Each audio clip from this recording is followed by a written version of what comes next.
اور اسی طرح قرآن کے اندر ایک اور آیت ہے، اگر آپ اس آیت کے ترجمہ، اس آیت کی تفسیر، تشریح کی گہرائیوں میں اتر کر اس آیت کو دیکھیں، پڑھیں، توجہ کریں، تو یقیناً آپ پکے موحد بن سکتے ہیں، آپ کی زندگیوں میں شرک کا خاتمہ ہو جائے گا۔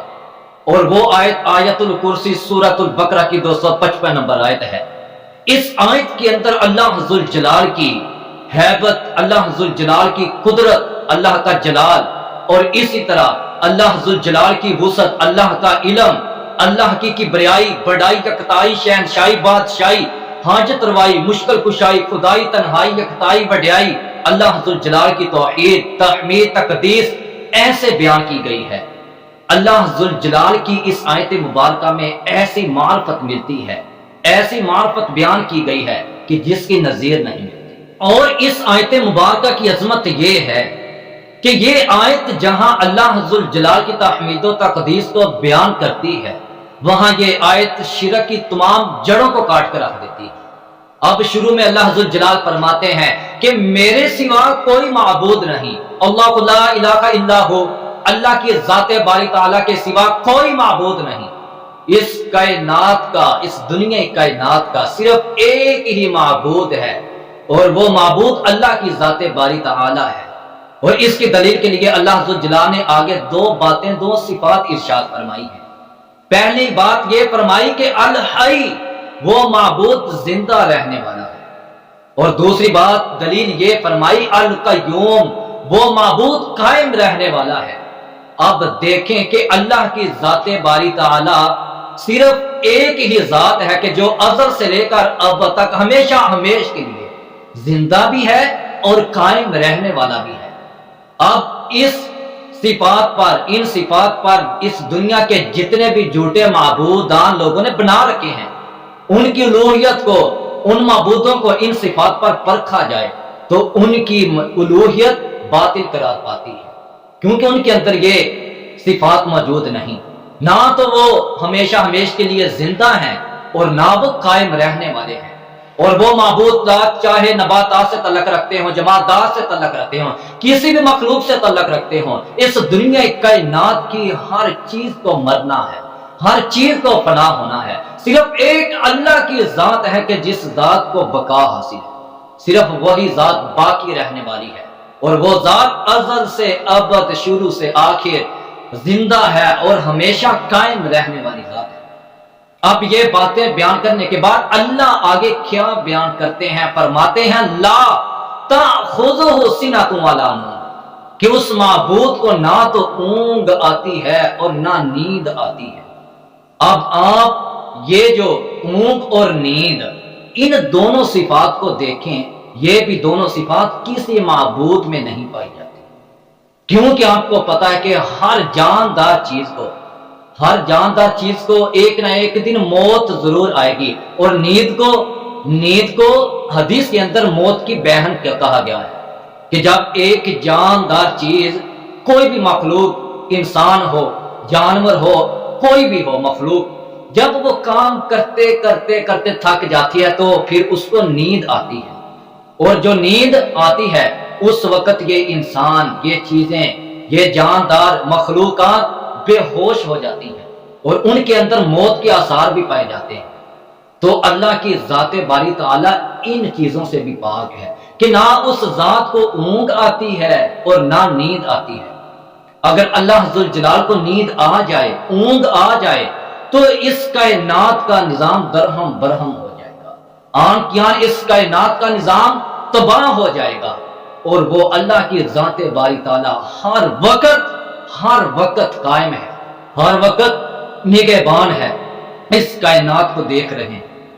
اور پھر اسی طرح اللہ ذوالجلال فرماتے ہیں لا تأخذہ سنۃ ولا نوم لہ ما فی السماوات و ما فی الارض، زمینوں کے اندر، آسمانوں کے اندر، زمینوں کے اندر جو کچھ ہے سب اسی کا ہے۔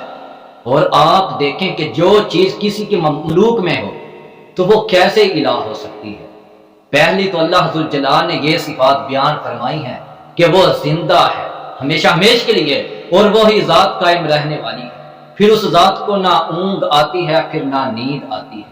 اور اب فرمایا کہ زمین و آسمان کے خلاؤں میں، زمین و آسمان اس کائنات کے اندر ہر چیز اسی کی ملکیت میں ہے، اسی اللہ کی ذات باری تعالیٰ کے قبضہ میں ہے، اور جو چیز اللہ کے قبضہ میں ہو، اللہ کی مملوک میں ہو، تو وہ کیسے الہ ہو سکتی ہے؟ اور اب اللہ ذوالجلال آگے کیا بیان کرتے ہیں، من ذا الذی یشفع عندہ الا باذنہ، کسی دنیا کائنات کی کسی چیز کو، کسی مخلوق کو یہ قطعاً کسی صورت میں یہ اجازت نہیں ہے کہ وہ اللہ کے سامنے اللہ کے حکم کے بغیر سفارش کرے۔ اور یہ جو سفارش کرنا ہے، عرب کے جو جاہل گمراہ لوگ تھے وہ بھی کسی نہ کسی رنگ میں اللہ کی سفارش کے ہاں قائل تھے، اور ان کا یہ عقیدہ تھا کہ جن کی ہم عبادت کرتے ہیں، جو بت ہیں، جو انہوں نے فرشتے، ولی، اولیاء، بزرگ بنا رکھے تھے جن کی عبادت کرتے تھے، تو وہ کہا کرتے تھے کہ یہ ہم ان کی عبادت نہیں کرتے، یہ تو ہماری اللہ کے آگے سفارش کرتے ہیں، ہمارے سفارشی ہیں۔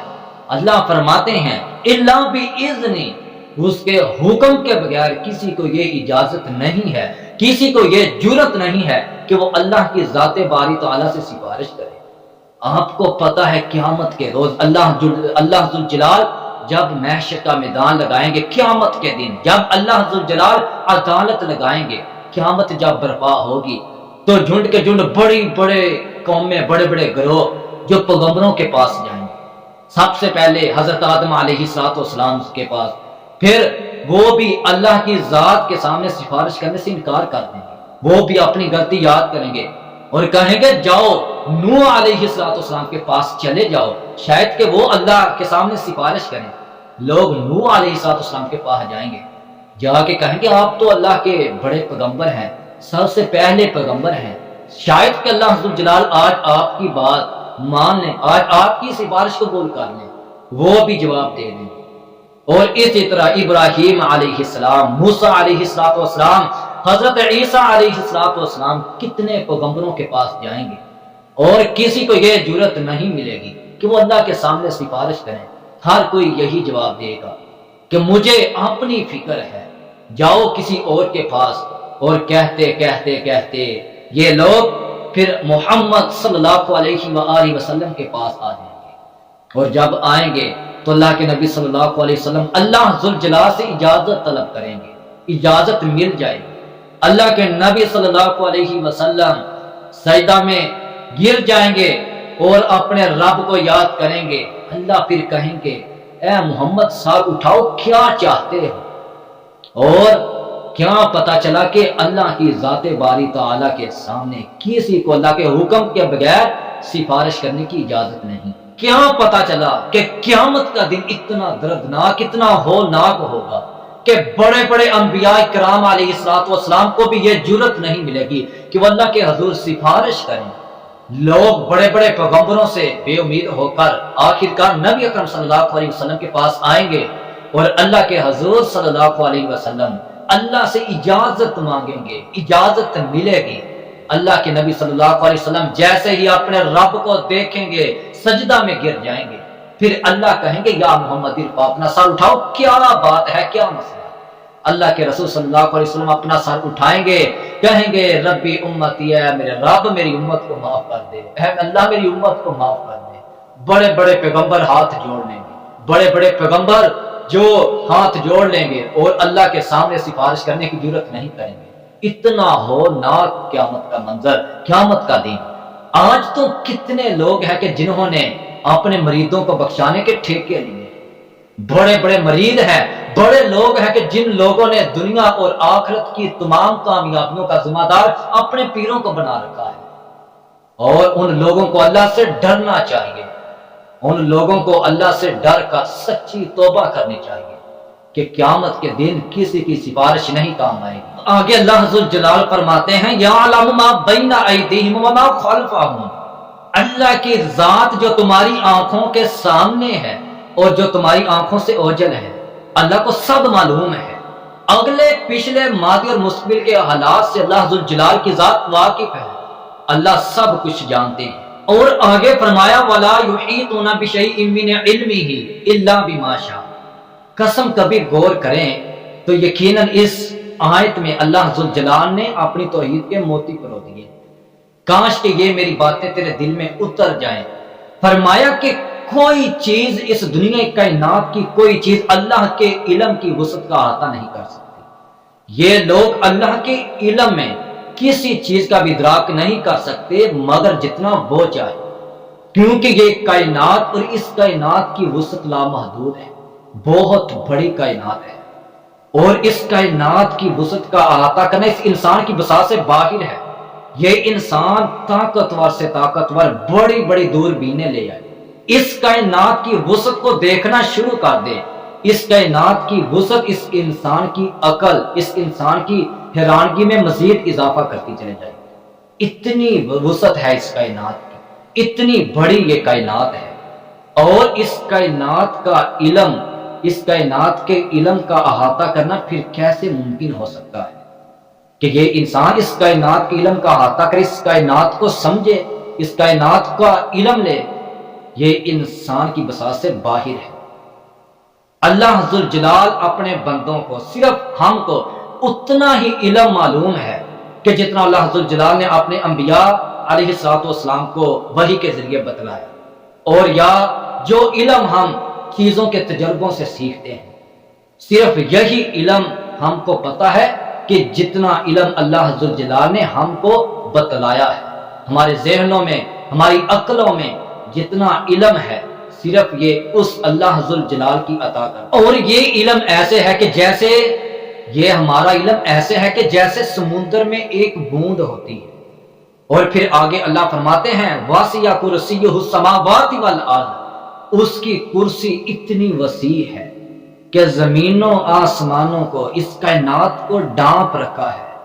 یہ دنیا کائنات کہاں کہکشاں، ستارے، تارے، آسمان، یہ زمینیں، پہاڑ، یہ خلا، یہ فضائیں، یہ ہوائیں، سب اللہ کی کرسی کی لپیٹ میں ہے، سب کو اللہ نے گھیر رکھا ہے، اور کوئی اللہ کی پکڑ سے باہر نہیں جا سکتا، کوئی بھی اللہ کی پکڑ سے بچ نہیں سکتا۔ پھر فرمایا وَلَا يَئُودُهُ، ان دونوں کی حفاظت، آسمانوں اور زمین، آسمان اور زمین کی حفاظت، ان کی حفاظت، ان کے انتظامات، ان کی نگرانی کرنا، یہ نظام چلانا، اتنا بڑا نظام چلانا، وَلَا يَئُودُهُ حِفْظُهُمَا، ان دونوں کی حفاظت اللہ کو نہیں تھکاتی۔ اللہ کو اتنی بڑی کائنات کا نظام چلانے کے لیے کوئی بھی تھکاوٹ محسوس نہیں ہوتی۔ وَهُوَ الْعَلِيُّ الْعَظِيمُ، اور وہ اللہ کی ذات باری تعالیٰ بلند و برتر عظمت والی ذات ہے۔ گویا کہ اللہ ذوالجلال کی ذات ہر قسم کے تشبیہات سے پاک ہے اور عظمت والی۔